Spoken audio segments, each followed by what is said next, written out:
నిన్నెంత ప్రేమిస్తున్నానో తెలుసా? నిన్నెంత ఇష్టపడుతున్నానో తెలుసా? నీకు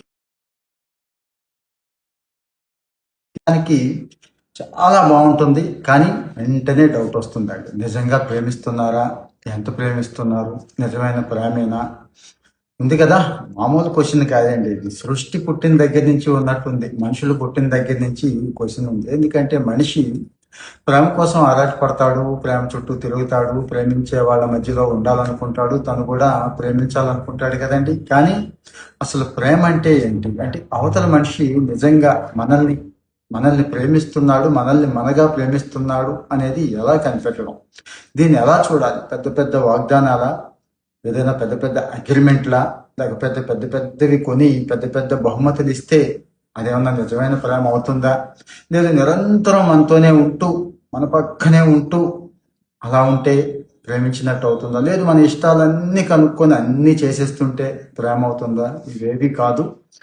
నిజమైన ప్రేమ అంటే నిజమైన ప్రేమను కలిగి ఉండేవాళ్ళు ఇంకో 7 రకాలుగా ఉంటారు. ఒక 7 విషయాలు చూడండి. ఈ 7 విషయాల్లో మీరు చెక్ చేసుకుంటే ఎస్ అంటే నేను చెప్తుంది 100% కాకపోయినా 90% కరెక్ట్ అయ్యే అవకాశం ఉందండి. జస్ట్ 10% కాబట్టి దాని గురించి వదిలేయండి. సో మరి ఇప్పుడు నేను చెప్తోంది సైకాలజిస్టులు చెప్తున్న విషయాలేనండి. సో మరి ప్రేమలో పడాలనుకున్నా, ఆల్రెడీ ప్రేమలో పడున్నా, ప్రేమలో పడి గలిగిలా కొట్టుకుంటూ మునిగిపోయి ఉన్నా కానీ ఈ విషయాలు 1కి 2 సార్లు చెక్ చేసుకోండి. అంటే అంతసేపు అవతల వాళ్ళు ఎలా ఉన్నారు అని చెక్ చేయడం, వాళ్ళని వెరిఫై చేయడం కాదండి. మనం కూడా చెక్ చేసుకోవాలి. ఈ విషయాలు మనకు కూడా అప్లై అవుతాయి. అంటే మనది నిజమైన ప్రేమ కాదా అనేది కూడా అప్లై అవుతాయి. సో మరి ప్రపంచం అంతా ఒప్పుకున్నదే, సైకాలజిస్టులు చెప్పేదే కాబట్టి నిజంగా మనల్ని వాళ్ళు ప్రేమిస్తున్నారా, మనం కూడా నిజంగా వాళ్ళని ప్రేమిస్తున్నామా అనేది ఈ చర్యల ద్వారా తెలిసిపోతాయి.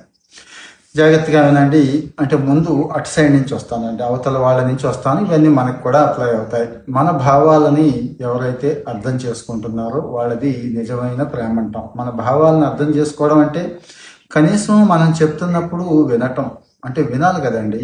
కాస్త ఆలకించడం, కాస్త అలా ఆలకించడం అంటే మళ్ళీ ఏ ఫోనో పట్టుకొని కొట్టడం కాదు, అర్థం చేసుకోవడం, దానికి స్పందించడం. ముఖ్యంగా మనం ఏదో చెప్పాము ఓకే అంటే చెప్పే టైం ఇవ్వాలి, అవతల వాళ్ళు వినేసిన తర్వాత దానికి స్పందించాలి.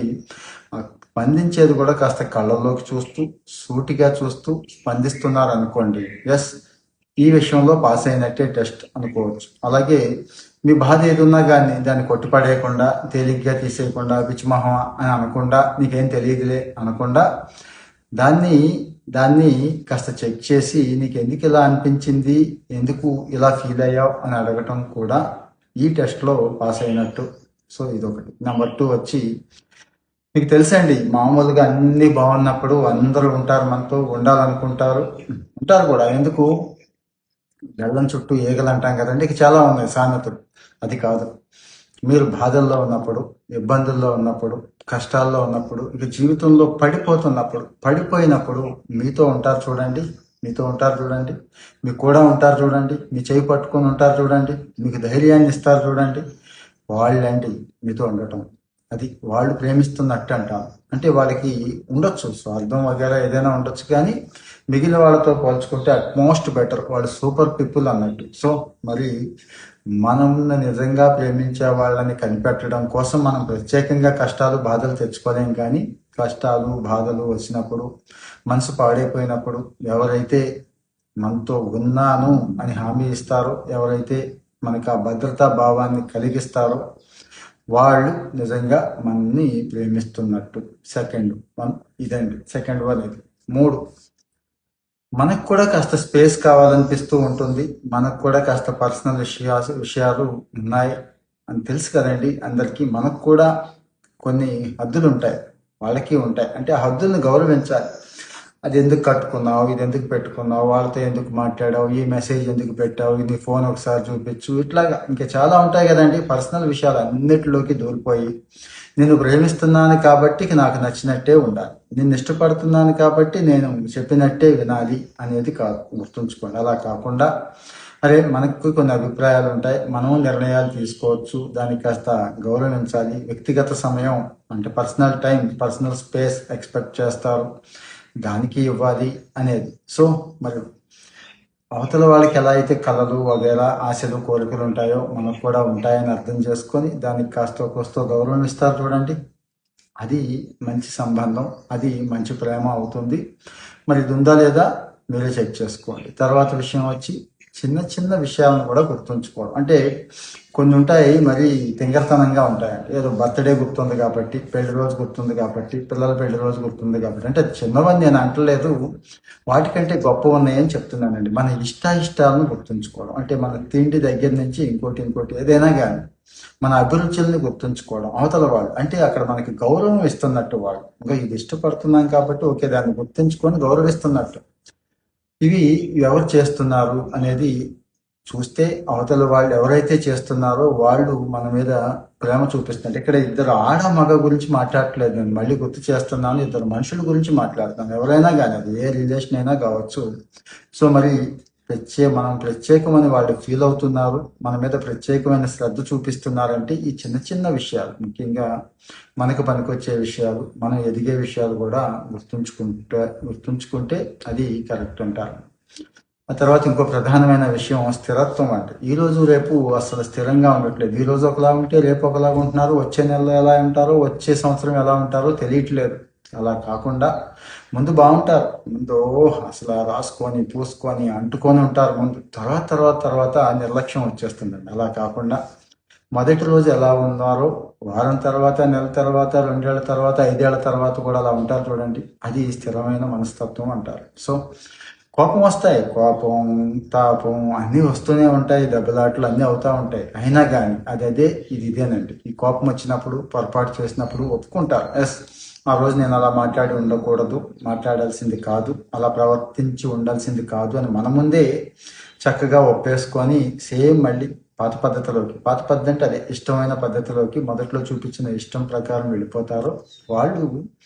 వాళ్ళు కాస్త మెచ్యూర్డ్గా ఉన్నట్టండి, ఎమోషనల్ బ్యాలెన్స్గా ఉన్నట్టు. ఆ ఎమోషనల్ బ్యాలెన్స్ చేసే వాళ్ళు ఉంటేనే మన ప్రేమ బాగుంటుంది. సో మరి ఇంకోటి కూడా గమనించాలి, ప్రేమ అంటే పరిపూర్ణత కాదు, ఇది గుర్తుంచుకోవాలి. చాలా మందిని కూడా ఎక్స్పెక్ట్ చేస్తాం, అవతల వాళ్ళు సీతాదేవిలా ఉండాలని, అవతల వాళ్ళు శ్రీరామచంద్రుడిలా ఉండాలని. మనం మాత్రం లోపాలు ఉండొచ్చు, మనం మనుషులం కదా, దేవుళ్ళం కాదు కదా అని మన దగ్గరికి వచ్చేపాటికి అనుకుంటాం. అది కరెక్టా?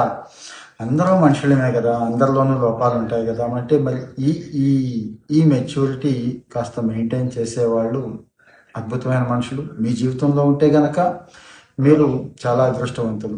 అలాగే ఒక ప్రధానమైన విషయం, మన మీద ఆసక్తి ఉంటే కాదండి, మనల్ని అంటి పెట్టుకొని ఉంటే కాదు, మన ఇష్టాలను చూసి కావాల్సిన ఫుడ్ కావాల్సిన వస్తువులు ఇచ్చేస్తే, ప్యాంపరింగ్ చేసేస్తే బేబీ అని అదని ఇదని కాదు. గుర్తుంచుకోండి, మన ఎదుగుదల మీద కూడా వాళ్ళకి ఆసక్తి ఉండాలి. అంటే ఇదిగో ఈ చదువు ఆల్రెడీ ఇది చేస్తున్నావు కదా, ఇంకా బాగా చేయి, ఇదిగో ఇవి నేర్చుకుంటే ఇంకా ఎదుగుతావు, ఇదిగో 4 రూపాయలు సంపాదించే మార్గం ఇది, ఇది ఉంటే సమాజంలో నీకు గౌరవం ఉంటుంది. ఇట్లాంటివి ఎదుగుదల కదండి. అంటే ఇగో ఈ వర్కౌట్, ఈ టైప్ ఆఫ్ వర్కౌట్స్ అవి చేస్తే ఫిజికల్గా హెల్దీగా ఉంటావు, ఇగో ఈ వ్యాపకాలు పెట్టుకుంటే మెంటల్గా హెల్దీగా ఉంటావు. అన్నీ ఎదుగుదల అంటే కేవలం హోదా, డబ్బు సంపాదించడమే కాకుండా బోత్ ఫిజికల్, మెంటల్ అండ్ ఎమోషనల్గా మనం ఎదగడం కోసం ఆరాటపడుతూ ఉంటారు చూడండి, వాళ్ళు గొప్ప ప్రేమికులు అన్నట్టు. ఇక్కడ చిన్న లోపాలు ఉంటాయి, గుర్తుంచుకోండి. మనకేమో నచ్చదు, ఆ లోపాలు కూడా చెప్తారండి. ఇక ఇలా ఆలోచించు మాకు, ఇలాగ ఫీల్ అవ్వ మాకు, ఇలాగ అనవసరమైన అనుమానాలు పెట్టుకో మాకు, మనుషులతో ఇలా ఉండొద్దు, ఇలా ఉండు వీళ్ళతో అని చెప్తూ ఉంటారు. సో మరి ఇది తాత్కాలిక ఆకర్షణకిను గాఢమైన సంబంధానికి ఉన్న తేడా ఇలాంటి చోట కనపడుతూ ఉంటుంది. మరి ఈ మెచ్యూరిటీ ఈ చిన్న కుర్రాళ్ళలోను, జంజీలోను ఉంటుందని నేనైతే అనుకోను. కాస్త ఉన్నవాళ్ళకు ఉంటుంది, జంజీలో ఉంటే చాలా అదృష్టవంతులే. ఇక ఫైనల్గా స్వార్థం లేకుండా ప్రేమించగలగటం, ఇది చాలా చాలా అవసరం అండి బంధంలో. ఎంతసేపు మంద స్వార్థం లేని ప్రేమ అనుకుంటాం, అవతల వాళ్ళు స్వార్థం చూపిస్తున్నారు అనుకుంటాం. అవతల వాళ్ళు స్వార్థం చూపిస్తున్నారా లేదా అనేది అతని పరిస్థితిని, అవతల వాళ్ళ పరిస్థితిని కూడా మనం గమనించాలి కదండి. వాళ్ళ బాధలు ఉంటాయి, వాళ్ళ కష్టాలు ఉంటాయి, వాళ్ళకి పర్సనల్స్ ఉంటాయి, ఇంకో చోట బాధ్యతలు ఉంటాయి కదా, అవి చూసుకుంటూ మనతో ఎలా ఉంటున్నారు. స్వార్థం చూపించడం అంటే అతను మనల్ని వాడుకుంటున్నాడా, ఆవిడ మనల్ని ఉపయోగించుకుంటుందా అనేది ఒకసారి చూడాలి. నేను నేను నేను అని కాకుండా మనం మనం మనం అనే పదం ఎంతవరకు వస్తుంది అనేది చూడండి.